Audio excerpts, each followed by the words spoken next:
দিন দুপৰতে সংঘটিত হৈছে ভয়ংকৰ ডকাইতি কাণ্ড। ৰূপৈহাটৰ কাৱৈমাৰীত সংঘটিত হয় এনে কাণ্ড। কাৱৈমাৰী গাঁৱৰ নুৰ হুছেইনৰ ঘৰত কোনো নথকা দিন দুপৰতে ঘৰৰ তলা ভাঙি লুটি নিয়ে নগদ 20,000 টকাৰ লগতে সোণৰ গহনা। উক্ত ডকাইতৰ দলটো ঘৰৰ ভিতৰতে সোমাই গৰ্ডেজ, চুকেছ, আলমিৰা, টেবুলকে ধৰি সমগ্ৰ লকাৰৰ তলা ভাঙি সংঘটিত কৰে এনে ভয়ংকৰ ডকাইতি কাণ্ড। ঘটনা সন্দৰ্ভত কাৱৈমাৰী আৰক্ষী পহৰা চকীৰ আৰক্ষী উপস্থিত হৈ তদন্ত আৰম্ভ কৰে। আজি 12টা বজাত মই ঘৰত নাছিলোঁ, কাৱৈমাৰী মেডিকেলত ডিউটি কৰোঁ আৰু মোৰ হাজবেণ্ড দোকানত আছিল। ছোৱালীজনী স্কুলৰ এক্সাম দি অহাৰ সময়ত আহি পেলাই চাইছে ঘৰৰ গোটেই বয় বস্তু ভাঙা, ঘৰৰ তলা চলা ভাঙি পেলাই কোনোবা মানে লুটপাট কৰি চব ঘৰৰ পৰা লৈ গৈছে। কিন্তু আমি গম নাপালোঁ কোনে কৰিছে কোনে কি সেইবিলাক আমি নাজানো। সেইটো কাৰণে আমি থানাতো ইনফৰ্ম কৰিছোঁ, থানাৰ পৰা পুলিচ আহি তদন্ত কৰি গৈছে। কিন্তু এতিয়ালৈকে মানে কোনো হেৰি নাই। আমি বস্তুবিলাক যেনেকৈ আছে তেনেকাই আছে। আমি একো বস্তু ধৰাও নাই আৰু চোৱাও নাই, কি নিলে কি নিনিলে এতিয়ালৈকে চোৱা নাই।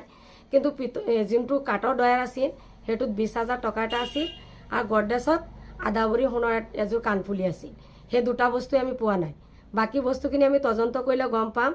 আমাৰ মাটিৰ কাগজ পাতি বা কেছৰ ফাইল এইবিলাক আছে না নাছে মই নাজানো। এতিয়ালৈকে আমি চেক কৰা নাই। পুলিচে কৈছে যে যেনেকা আছে তেনেকা থাকক, সিহঁতে আৰু তদন্ত কৰিব, তদন্তৰ পিছতে আমাক চাব দিছে। মোৰ ছোৱালীজনী হোজাইত পঢ়ে, সেইকাৰণে তাই মানে 27 তাৰিখে তাইক আনিবলৈ যাম বুলি 20,000 টকা এটা মই ডয়াৰত ৰাখি থৈছিলোঁ। তাইক 27 তাৰিখে আনিম বুলি, তাই এক্সাম শেষ হ'ব, তাই স্কুলৰ ফিজখিনি দি পেলাই মই তাইক ঘৰত লৈ আহিম বুলি। সন্দেহটো এতিয়ালৈকে আমি কাৰোবাৰ কৰিব পৰা নাই, কিন্তু তদন্তত কি ওলায় সেইটো পিছত আমি ক'ব পাৰিম।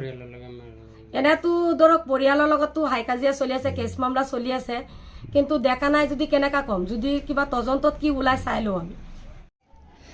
ঘৰৰ তালা ভাঙি সোমাইছিলে। ঘৰৰ আমাৰ এটা চাইডত চিটকাৰি মাৰা থাকে আৰু এটা চাইডত আমি 2 গাৰ্ডৰ তলা মাৰি থৈ যাওঁ। কিন্তু সেই 2 গাৰ্ডৰ তলাটোও নাই, মানে অলৰেডি তলাটো ভাঙিছে না লৈ কেনেকা ভাঙি লৈ গৈছে আমি নাজানো, আমি দেখা নাই। ঘৰৰ ভিতৰতো বস্তু ভাঙিছে। ঘৰৰ ভিতৰৰ বক্স পালেংটো এইটো খুলি পেলাই ভাঙিছে, গডৰেজ ভাঙিছে, চৌকেছ ভাঙিছে, টেবিল ভাঙিছে, ডয়াৰ ভাঙিছে, কাঠৰ চব ভাঙি চিঙি চব লৈ গৈছে। আনুমানিক কিমান টকাৰ সম্পত্তি বয় বস্তু লৈ গৈছে? আনুমানিক কিমান টকা হয় সম্পত্তি মানে আৰুতো ধৰক চেক কৰিলে ওলাব, কিন্তু টকা 20,000 কেছ নিছে আৰু আধা ভৰি সোণৰ কাণফুলিযোৰ কেছ লৈ গৈছে।